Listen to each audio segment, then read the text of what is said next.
Yung hirap na naranasan natin dati kaasenso sa pandemic ay, parang bumalik dahil sa sobrang taas ng, presyo ng fuel ngayon sa krudo, sa gasolina. Malaking epekto sa buhay ko at sa katulad ko na small business owner.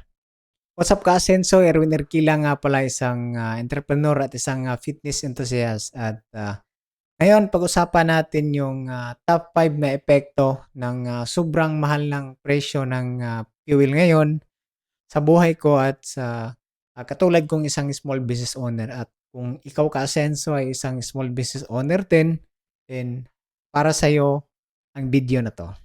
So kung, maalala mo dati kaasenso nung, nagka-pandemic, lalong-lalo na yung, pagsisimula pa lang sa pandemic ay, sobrang hirap magnegosyo dahil, yun nga, restricted yung mga tao at, pati na rin yung supply at yung demand dahil, may mga curfew, strikto yung mga checkpoints. So, limited yung access ng, galaw ng tao, yung, flow ng, negosyo. Pero sa kabila nun ay, dun naman nag-boom yung tinatawag na online selling. So, halos, marami ding, nag-open ng tindahan online, nagtitinda sa marketplace, sa mga Facebook page. So, dun nangyayari yung, market. Kaya nag-boom din yung online selling. At kung, i-compare natin yung sitwasyon natin sa pandemic kaasenso ngayon sa kasalukuyan ay, medyo may pagkapareha lang. Ang, positive side lang ngayon is, malaya tayong nakakagalaw. Pero ang, negative side naman, sobrang mahal ng mga bilihin. For example na lang, dahil sa sobrang mahal ng gasolina, so tayo mismo yung mag-restrict sa sarili natin. Hindi na muna biyahe or, wala munang delivery or kung meron man, yung, talagang isahang pasada para makatipid sa fuel.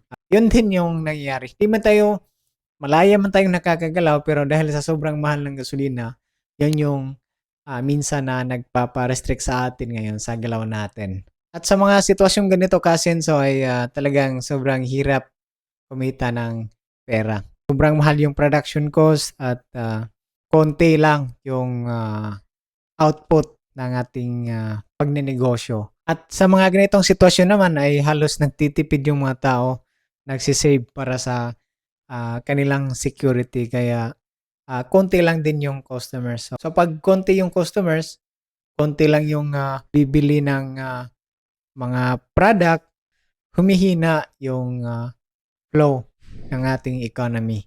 At sa ngayon kaasenso ay, dahil halos dumoble na talaga yung presyo ng fuel ngayon. So, sobrang hirap talaga. So, kailangan nating mag-adjust din ng, presyo dahil, nagmahal yung raw materials, nagmahal yung, production cost, yung delivery cost, then, siguro kailangan din nating mag-adjust konti. So, mag-adjust lang para, maka-survive. At eto na kaasenso yung, top 5 na epekto sa katulad kong, isang small business owner. Ang, number 1 kaasenso ay, tumaas yung delivery cost. So, mas mahal na magpa-ship ngayon kaasenso. For example, sa katulad ko na may, banana chips business. So, from commissary, yung, pag-deliver ko papuntang G&T ay, siyempre nagmahal na yung gasolina, yung delivery cost ko. So, from G&T naman papunta sa customer ko or kung saan man ipapa-ship yung, product ko is, nagmahal din yung delivery cost nila. So, parang, nagpatong-patong yung pagtaas ng, delivery cost, which is, malaking epekto sa profit nating mga small business owner.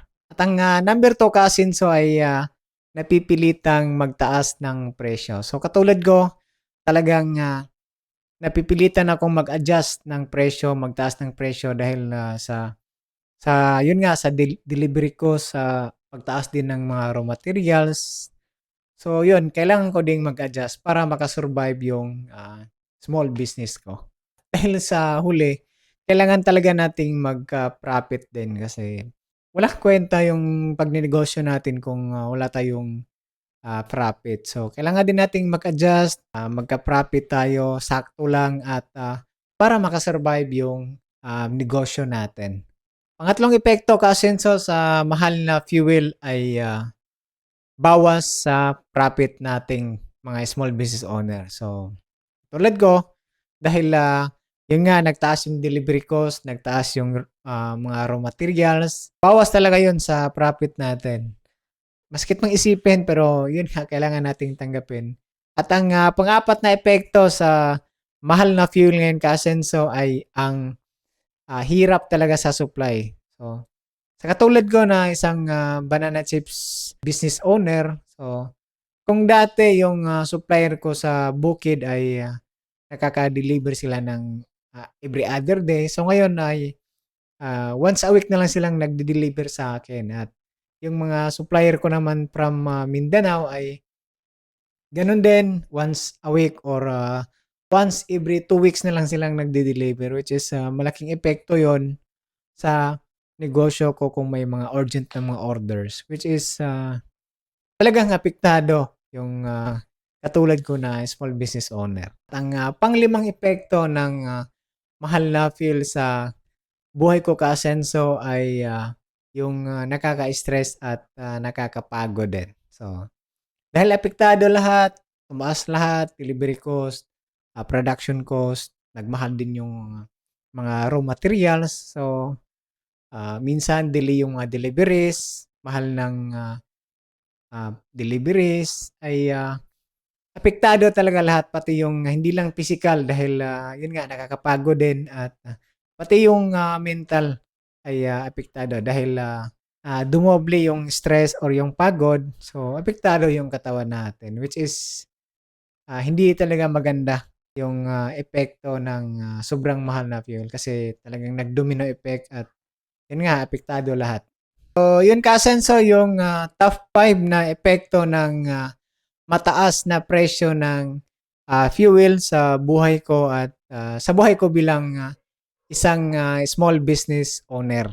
At yun kasenso kung hindi man natin control yung fuel prices, pero kontrolado naman natin kung paano tayo mag-react or gumalaw.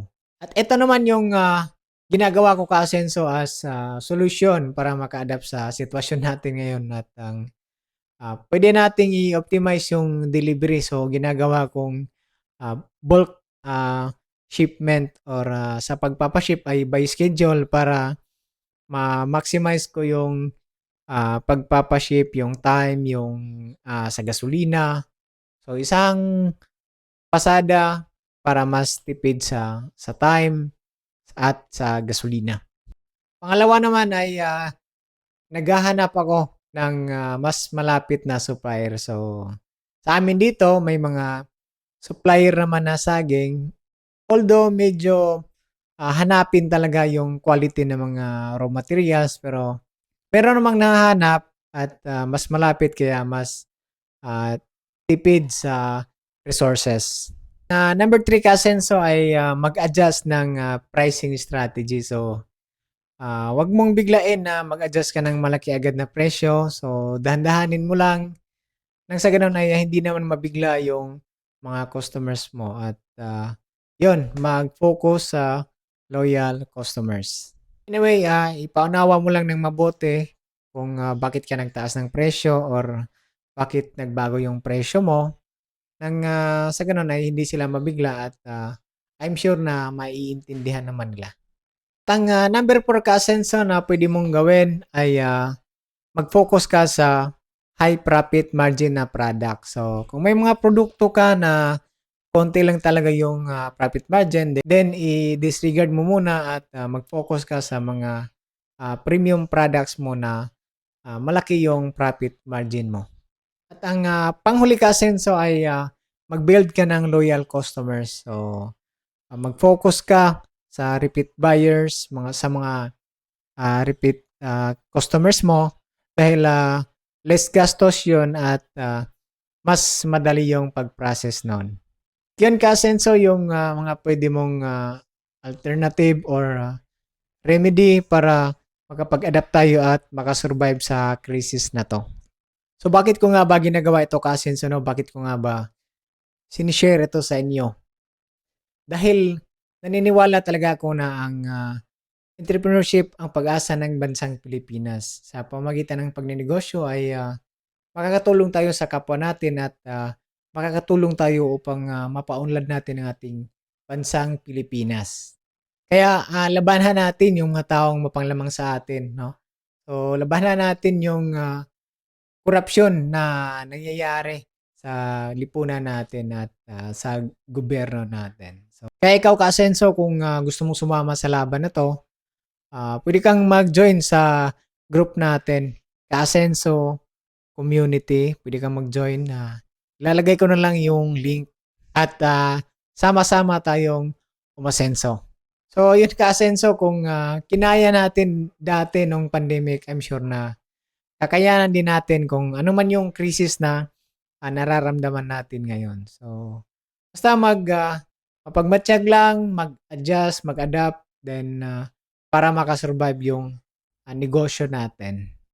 At nga pala, Kaasenso, speaking of negosyo, kung wala ka pang negosyo at gusto mong magsimula, open pa rin kami for resellers at distributor sa Nature's Banana Chips. So, mag-message ka lang at ako mismo yung magre-reply. Naka-free shipping tayo nationwide. So, mag-message ka lang, Kaasenso.